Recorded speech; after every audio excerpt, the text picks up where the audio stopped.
I'm Andrea Giles, and you're listening to the Heal from Infidelity podcast, episode number 127, Changing the Dance. Hello, and welcome to the Heal from Infidelity podcast, where courageous women learn not only to heal from their spouse's betrayal, but to become the boldest, truest, most decisive, and confident versions of themselves ever. If you know there's more for you than the life you're currently living, but don't quite know how to get there, you are in the right place. Stick around to learn how to create a life that will knock your own socks off.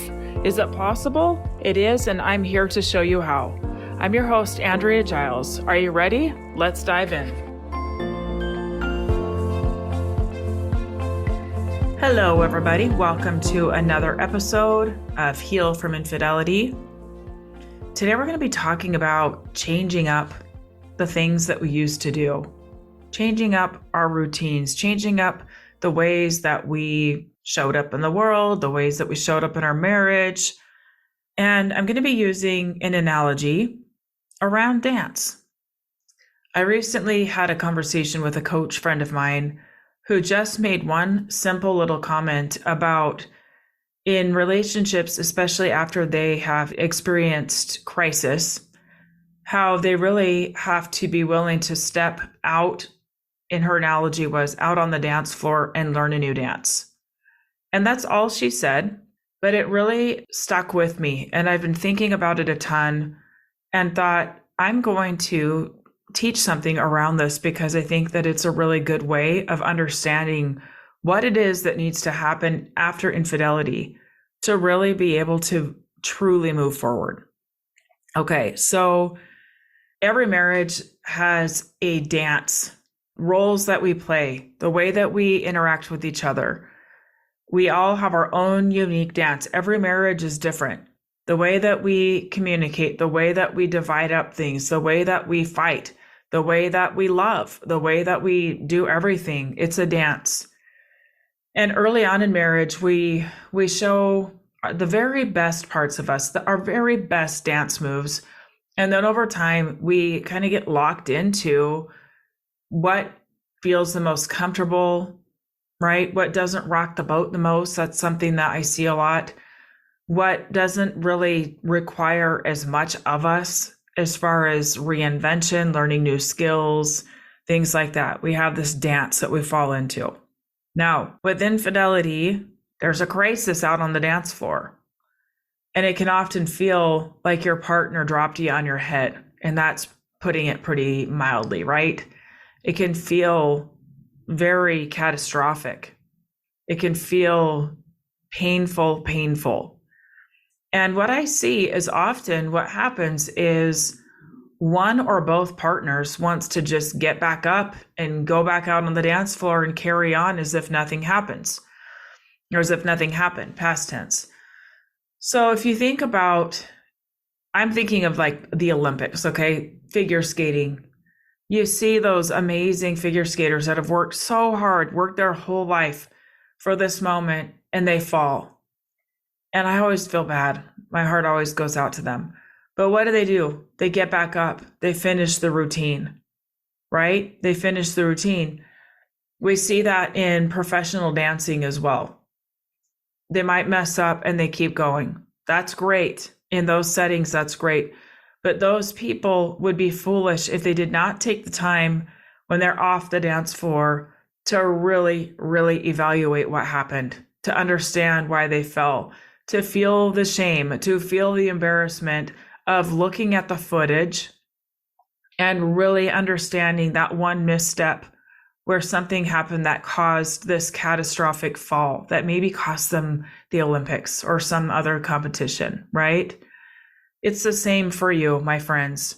When I hear things like, he just doesn't want to talk about it, he says it's over and done and it's never going to happen again, that just won't work. It just will not work because we didn't take the time to slow down and go look at the footage of what happened and how did this misstep happen, right?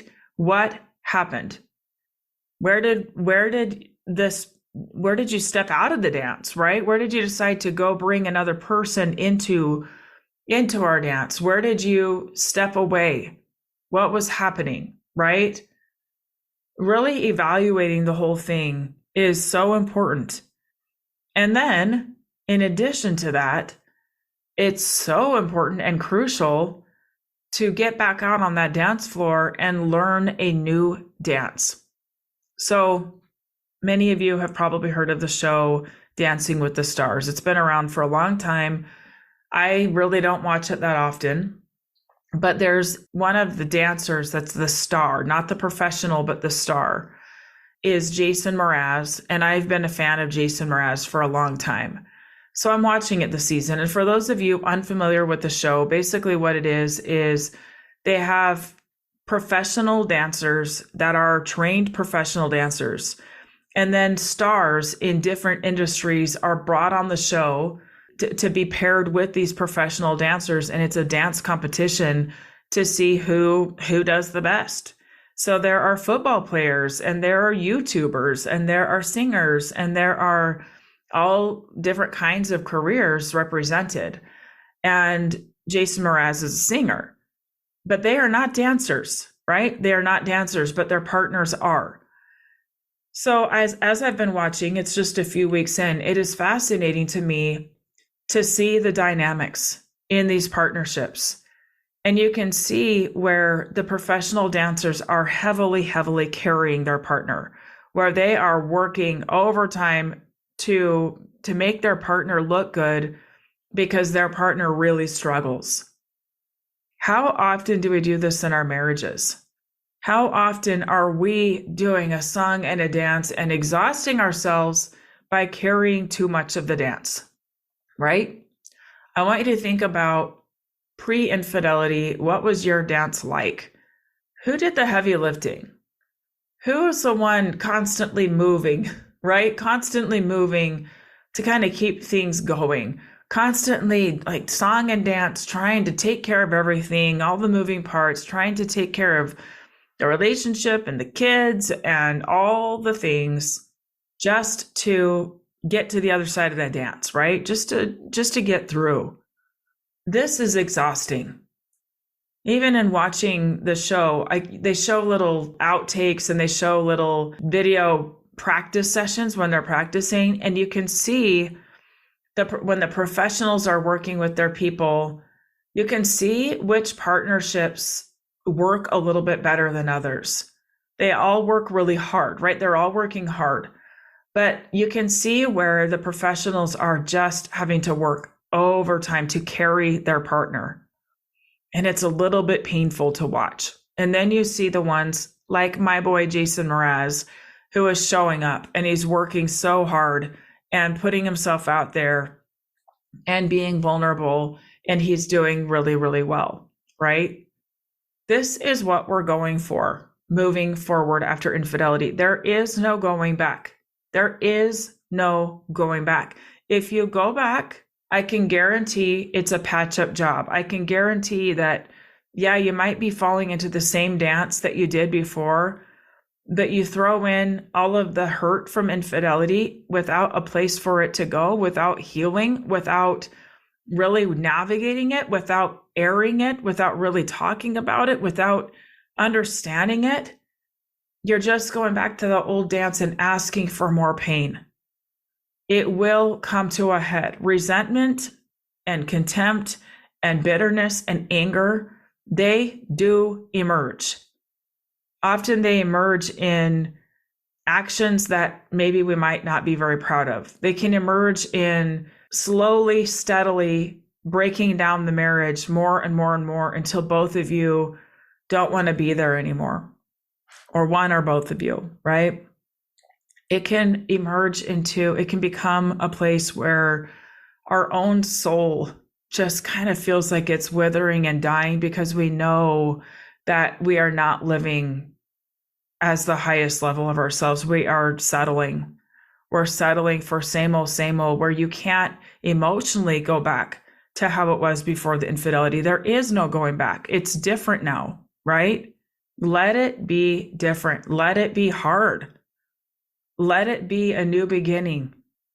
Let it be an opportunity for you to learn a new dance, for you to go, the only way forward is for me not to do that. I am not carrying this partnership.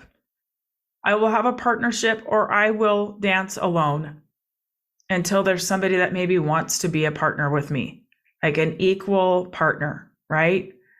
We are not carrying our spouse here. Another thing I've been thinking about is the vulnerability of learning a new dance.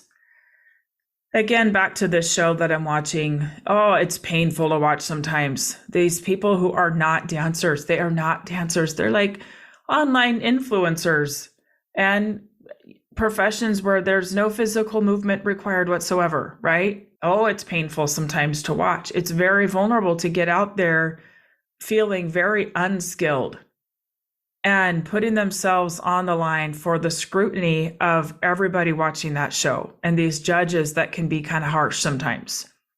Most of all, being vulnerable for your partner, going, I don't know what I'm doing, but I'm willing. I'm willing to learn. I'm willing to go all in. Putting ourselves out there to learn a new dance does require vulnerability. It requires trust that we're both going to be working on this together. It requires this kind of emotional resiliency that there might be people who don't like this new version of me, who don't like some of my dance moves, who don't like the way that I'm doing it. And I can handle it. I'll be okay. I can handle it. You have to know why you're back on that floor. You have to know why you're there, or it'd be way too easy to quit, right? You have to know what is getting you up in the morning and pushing you to go out there and practice and practice and practice and be vulnerable and to be real and letting people see, letting your partner see what is true about you, what is real about you, your vulnerabilities, your strengths even, right? Sometimes it looks like strength. Sometimes it looks like letting our spouses really see who we are. Like, I'm done playing small. I'm done muting what is the most true thing for me to make you feel better. Sometimes that's what this looks like. Okay. Now, I want to say, I mentioned the dance that you're in before, where often one person is really like running the whole thing, like all the tricks, all the fancy moves and frills, and like to keep this thing going, right? Moving forward, I don't want to suggest that it doesn't mean that one person might not still be leading, and that person very well could be you. Leading is different than the energy that I'm referring to from before the infidelity. Over-functioning is different than leading. Over-functioning is suggesting that the only way for this partnership to work is if I pull way more of the weight than what is mine. Leading is simply holding this space, going, there is potential here. There is so much here that is worth fighting for. And I see it, and I'm holding on to that vision, and I'm holding you to it. That's what good leadership looks like. I'm holding you to it. Are you coming? Are you going to come out on the dance floor with me? That is leadership. Okay.